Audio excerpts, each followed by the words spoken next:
Welcome back, viewers. It's your boy Sports is Greg, and as most of you already know, well, at least those that are football fans, the EPL started. EPL 2022-23 season began this past weekend, and lots of excitement. Long-awaited start was blessed with brilliant goals. Brilliant team player from some of the smaller teams, some surprises, some stuff that were expected or at least anticipated. So I just want to do a quick recap of some of the games, at least the ones that are considered, more important that took place over the weekend. And where better to start than the first game of the new season played on Friday night in London between Crystal Palace and Arsenal, and Arsenal came out victorious, getting the season off to a winning start, unlike last season where they lost their first 3 games. Got off to a winning start this weekend, but it wasn't, even though it was a 2-0 scoreline, it wasn't, the scoreline didn't reflect the gameplay that much. Even though Arsenal won, even though they controlled the earlier portions of the game, and probably could have extended their lead before halftime. Crystal Palace did come into their own in the second half and made Arsenal work for those 3 points. So, gotta give credit to Arsenal for showing more defensive resilience, and maturity. Because years gone by or seasons gone by, they would have given up that 1-goal lead. They were actually leading 1-0 till later on in the game they got the second and deciding goal. And seasons gone by, they would have probably relinquished that lead and probably even come away with a loss. So gotta give them credit for showing maturity and defensive resilience. On the other hand, I also gotta give Crystal Palace some credit because they played a very good game, and like I said, could have come away if not for brilliant goalkeeping from Ramsdale on about 3 occasions. They could have gotten a goal back, but the goalkeeper is a part of the team. He's paid to do his job, not just the defenders. So you can't say really it's luck and it was because of a good goalkeeper. That's why he's in the goal, But still gotta give credit to Palace. They probably need another striker, a more proven striker, as they move forward for the rest of the season, because they will need somebody who can really find the back of the net. But I see them getting some very good results based on how they played this past Friday. Moving on, Saturday morning, the first game was between Fulham and Liverpool, and that was probably the surprise of the weekend. Or at least one of the surprises, if not the biggest, at least in the top 2. And Liverpool managed to come away with a 2-2 draw away to Fulham, but Fulham played like how you expect Liverpool to play. I don't know if Liverpool just didn't turn up as they are supposed to, or Fulham played that good, but gotta give credit to Fulham's coach. Trying to remember his name, but he's been around the league before, and whatever team talk he gave his team, whatever they've been doing in training, they did not look like a team just coming up from the championship. Last season, Brentford, when they came up, they won some big games. I mean, they beat Arsenal the first game of the season, and that window was more about great determination and heart. Fulham, on the other hand, their game against Liverpool, they came out and played, They put the ball down and they played some beautiful stuff, So gotta give them credit for the way they came out and played that game.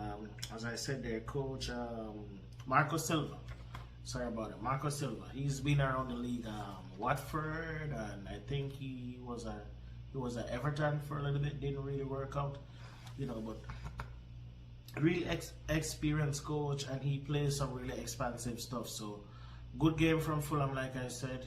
I expect them to not just survive, but at least probably around the 12 to 15 spot in the table. So more things to look out for from them. Moving on, in the lunchtime kick, the later games, afternoon games, Leeds came away with a 2-1 victory over Wolves. Wolves took an early lead against them, and that was a pretty exciting game. Probably two teams that you're going to look to see finishing around about mid-table. Some people were saying that they expect Leeds to go down because they lost Rafinha and Calvin Phillips, but they have some really good replacements, and they have a pretty good coach. He plays some really attacking stuff, and they have solidified that team. So good victory for Leeds to start off the season. That's how, as a smaller team, you at least want to beat the teams that are on your level and get a good start. Pick up the points where you're expected to pick them up. So Leeds came away with a victory in that game. Over to Tottenham Stadium, and they came away with a 4-1 victory against Southampton.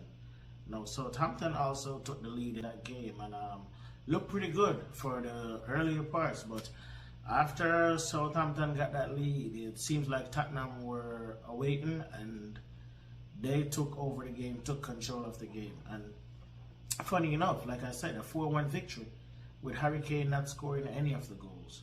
But we have grown accustomed to that, where he has become more of a facilitator, even though when he scores in bunches, So, but the guys around him, Heung-min Son, Kulusevski, one of the goals came from their centre back Eric Dyer. But Tottenham, they played some really good football.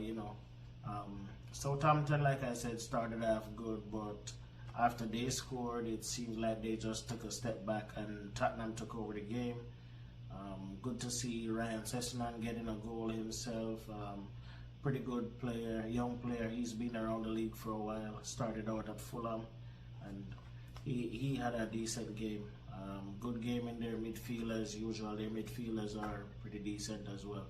And debut for Perisic, he came on and did his thing, but let's see, because Sessegnon, like I said, played a good game, and both of them are going to be sharing that left wing back position, so it's going to be a toss-up for that position.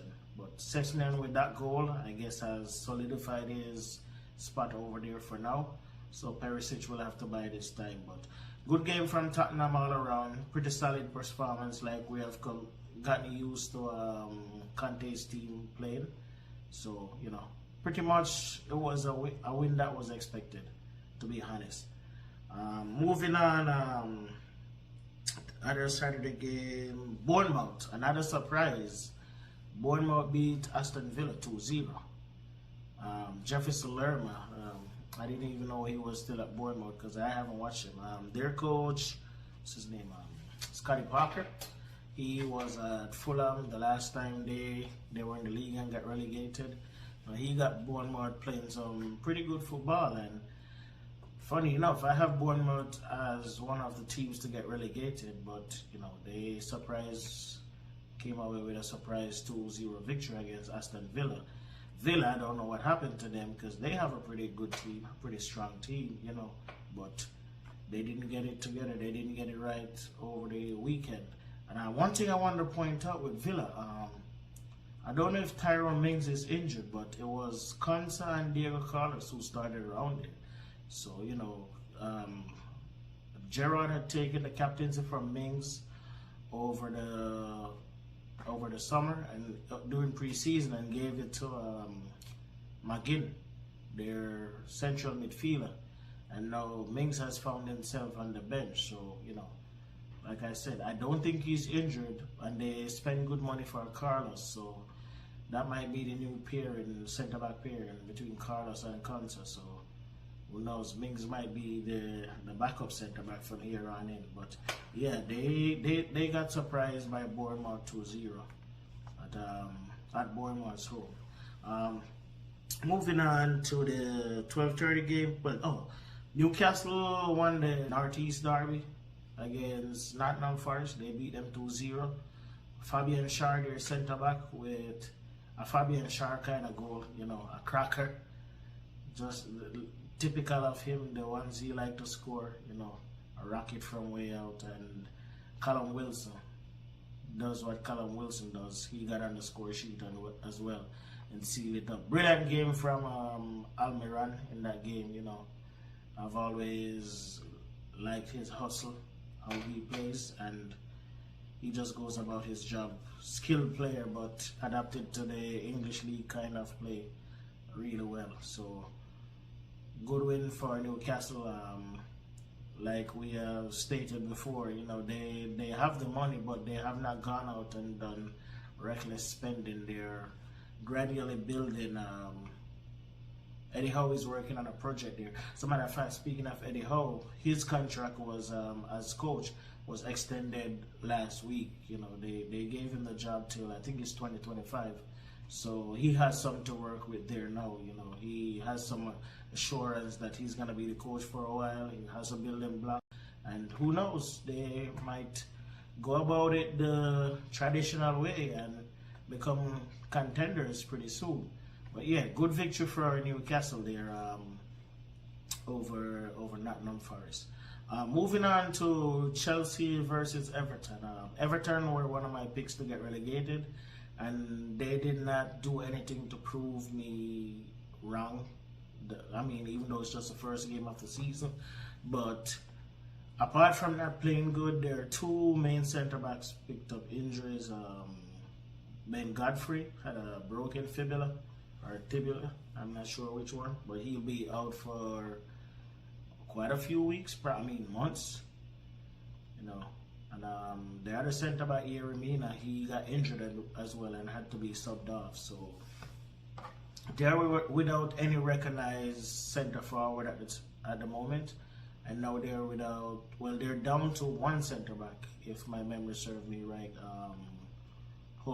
Mason Holgate. So not looking good for Everton. There have been some rumors they're trying to get Connor Cody from Wolves, and French midfielder Onana. I think that deal has already been done, if I'm not mistaken. He should be announced probably early in the week. So those two transfers are supposed to come in, but they're still very short on quality players, So lots more needs to be done for Everton if they're planning on staying up, even though it's just one game into the season. But pretty decent showing from Chelsea. Nothing extra impressive if you ask me. They got a penalty. Georgina converted like he does most of the time.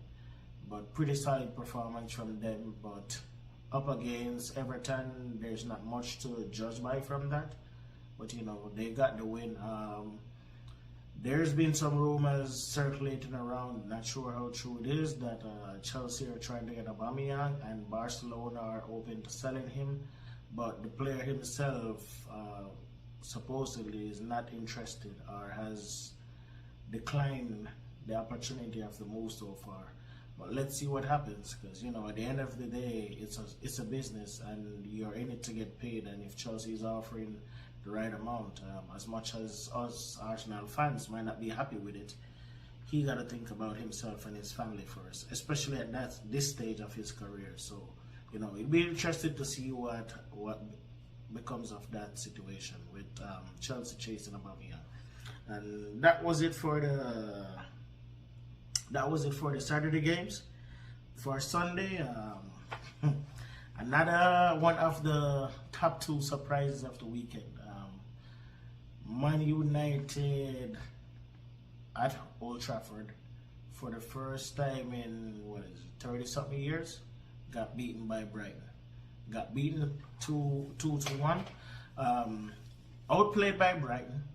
We saw good spells throughout, especially in the early parts of the second half, or for most of the second half, as a matter of fact. When some changes were made, Ericsson was dropped to a deep line midfielder, partnered with Frankie de Jong in that side of the midfield. Ronaldo came on and went to the number 9. We saw good flashes from them, and they, like I said, they took over the game for a while. But Brighton defended stoutly, and whenever they counter-attacked, looked very dangerous. Which actually was what was expected of Man U. That when they counter-attack, especially with the speed that they had up front, they were gonna trouble Brighton.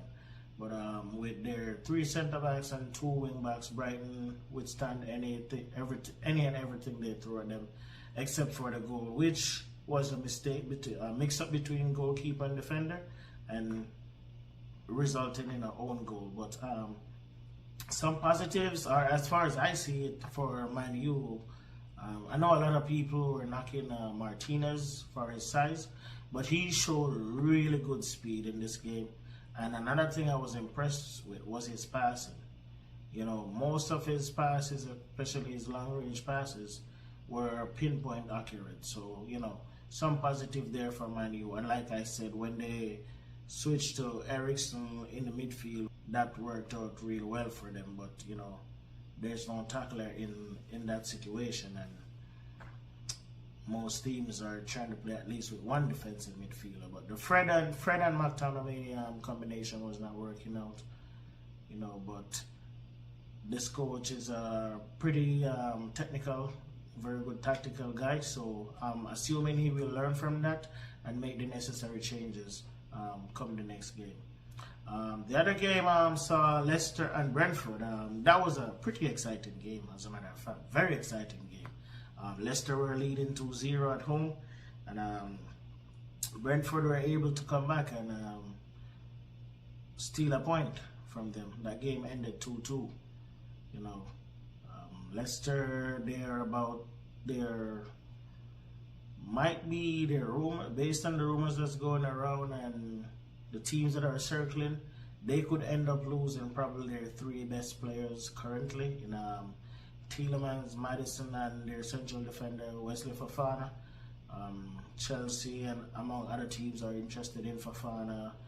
Arsenal, one of the teams, interested in Tielemans, and Maddison himself is also looking to move away. So by the end of the transfer window, those 3 players could probably no longer be Leicester players, as well as they could stick around. But let's wait and see what happens with that. But yeah. Pretty exciting game there at the King Power Stadium. Brentford, who I had said before their first game that they were one of the teams to get relegated, that I had to get relegated. I'm kind of gonna go back on that because I remember that they are trying to get the Danish midfielder. Can't remember his name, Nargard, or I don't remember his name exactly, but he scored quite a few goals in the last Euro competition. So they're trying to get him to replace Eriksen, and if they can add him to that midfield, with his goal scoring attributes, they might be able to stick around a bit longer. And finally, the defending champions played the last game of the weekend, came away 2-0 victors against West Ham. Very good game from Erling Haaland. He stepped up, took the penalty for his first goal, our first official goal for the team. After missing a sitter in the Community Shield last weekend, he showed that he forgets the negatives really quick and move on from that. He's a player with strong mentality, and that is very important, especially in the English league. And his second goal showed how quick of a player, the speed that he has. I mean, the first goal showed that too, because it was a burst of speed just to get to that through pass from Gundogan to get to the ball before the keeper. So it showed his short sprinting, his burst of speed.